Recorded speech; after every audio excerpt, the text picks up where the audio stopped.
Our scripture reading from today, the first reading is from Mark 9, verses 2 to 9. 6 days later, Jesus took with him Peter and James and John and led them up a high mountain apart by themselves. And he was transfigured before them, and his clothes became dazzling white, such as no one on earth could bleach them. And there appeared to them Elijah with Moses, who were talking with Jesus. Then Peter said to Jesus, "Rabbi, it is good for us to be here. Let us make 3 dwellings, one for you, one for Moses, and one for Elijah." He didn't know what to say, but they were terrified. Then a cloud overshadowed them, and from the cloud there came a voice. "This is my son, the beloved. Listen to him." Suddenly, when they looked around, they saw no one with them anymore, but only Jesus. As they were coming down the mountain, he ordered them to tell no one about what they had seen until after the Son of Man had risen from the dead.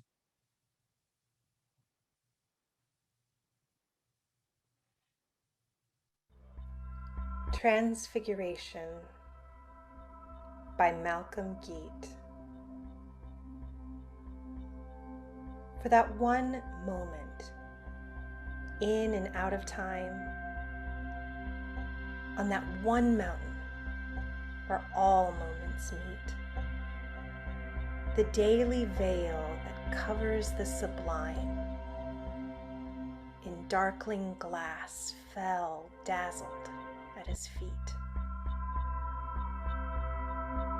There were no angels full of eyes and wings, just living glory, full of truth and grace. The love that dances at the heart of things shone out upon us from a human face.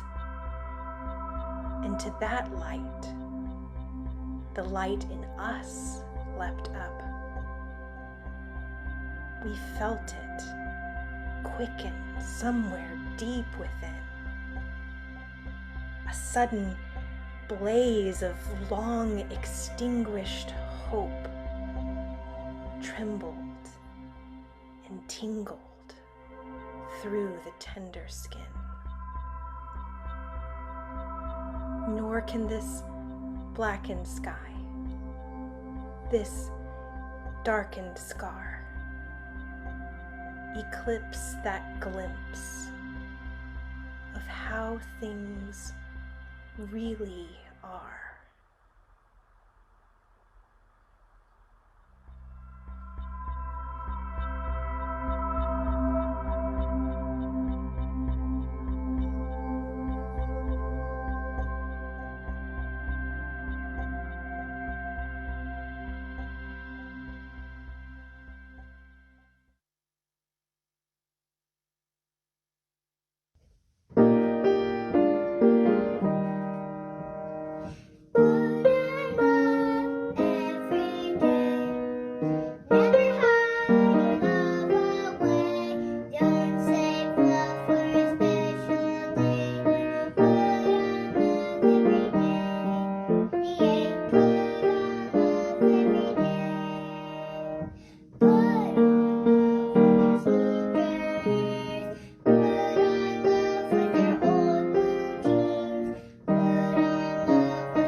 something about reconnecting to just violence or something like that?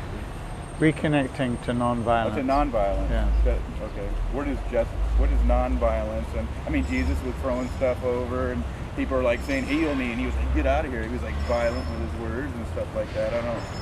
What do you mean by that? And what's the fruit of that? And what's rebirthing there?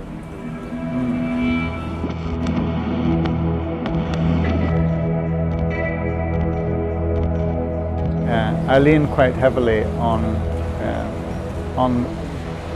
the teacher who has perhaps been regarded by many as the most Christ-like figure of the modern world, namely Mahatma Gandhi. Now, I mean, one of the interesting things about that description of Mahatma Gandhi is that, of course, he was not a Christian. He wasn't? So why has this phrase grown up around him that he was maybe the modern world's most Christ-like figure? And in large part it is because Gandhi gets in touch with something that I think is very close to the heart of Jesus' teaching and Jesus' life, and that is the way of nonviolence. Gandhi says when Christianity went to the West, it became the religion of kings. It became the religion of empire, and this is one of these inconvenient truths within our Christian inheritance. Jesus calling us to love our enemy, to pray for those who harm us. So I think that what right at the heart of Jesus' teaching is this belief that true change cannot come about through the use of violent force. So if I had some force... It's a threat of violence. Yes. Well, if I had some real power and wanted to change you, some sort of display of it and even threat to use it could frighten you. It could intimidate you, but it could not transform you. So Gandhi really accesses, I think, the heart of Jesus' wisdom when he follows this way of nonviolence, because he's saying that true change in relationship cannot come through what he calls brute force. Brute force is a very limited type of force, although we depend so heavily on it and put all our eggs in that basket in so much international affairs and in so much claiming to be concerned about the security of our nation. And of course we've seen what the use of our brute force is doing in the world. Is simply multiplying violence and leading us into this total mad spiral of violence that we see in the Islamic State at the moment. Instead of asking the question, well, where did this violence come from? Did it just come out of nowhere? And of course it came in part out of our attempt to use violent force against another people, to think that we could somehow solve the problems of the Middle East by bringing our brute force to bear. So what Gandhi sees, I think, is very close to the heart of Jesus' teaching, and that is that the greatest force that we have within us is what Gandhi calls soul force, but he calls it also love force. And one of my other favorite teachers, Teilhard de Chardin, the French mystic, scientist, Jesuit. Heretic! One of the things that he says is when humanity finally learns how to harness the energies of earth, sea and sky, then finally we will discover our greatest energy, love. And he says once we've learned how to harness this greatest of energies, humanity will have discovered fire for the second time. That is, love force holds enormous potential to bring real and sustainable change. And this is something we all know. at the most important level in our lives? Who are the people who have loved us? These are the people who have brought greatest impact in our lives and greatest well-being into us, greatest choosing to live in relationship. And it's that challenge that we're being invited to do collectively and as nations, to look creatively at how to use the love force that is in us to build what can be sustainable and health-giving relationship.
I have serious news to pass on to everybody. What I'm about to say could mean the world's disaster, could change your joy and laughter to tears and pain. It's that love in need of love today. Don't delay.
love, Transfiguration, Valentine's Day. When you feast on our collection of hymns and readings of our agape service today, you'll see they all lead us to one conclusion. Love transfigures. Love is what has the power to transform our world for good. And although Hallmark encourages us to celebrate romantic love on this one day of the year, we in the church have spent the last 5 weeks celebrating a love that is broad and deep and wide, an active kind of love that knows, forgives, builds up, sees, and finally transfigures. Dr. Martin Luther King Jr. often preached about what this kind of love does. He said, love is the only thing that can drive out hate, and the only force that can transform an enemy into a friend. Only love does. John Philip Newell from Our Centering Words affirms this, explaining that by our brute force, we may be able to threaten or intimidate someone into an action, but true change, that is transfiguration, comes only through love force, not brute force. In our gospel reading this morning, when Jesus and when Moses and even Elisha ascended the mountain and they saw God, who is love, face to face, they became filled with light, which Christ said is Him. It was love that transfigured them. Love illuminated the innate image of God in them, the divine goodness within them. There are countless hurting people, broken people in our world, in your daily life, who need to be transfigured by love. They need love to illuminate the image of God within them. Otherwise, they will go on spreading their pain. Will you transfigure them by God's love shining through you?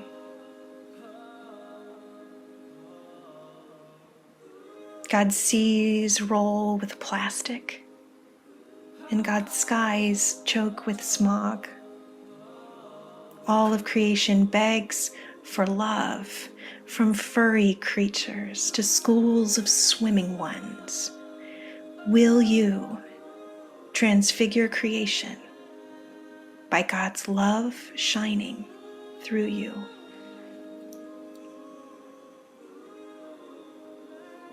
The foster child, the special needs child, the refugee child, every child needs to be raised on this kind of love, even more than mother's milk.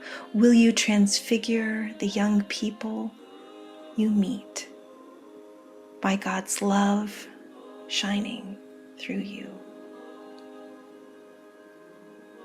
May we transfigure and transform this world by love, because love is the only power that can bring about true and lasting transformation. First, however, we must allow this love to transfigure us, because only transfigured people transfigure people. Only transformed people transform people. Only loved people love people. So rest in the knowledge that God has looked upon you and called you beloved child. Stand tall in knowing you are an heir of the kingdom. Lift your face to the light, shining forth the image of God that is within you. So go and transfigure the world as a loved and loving people.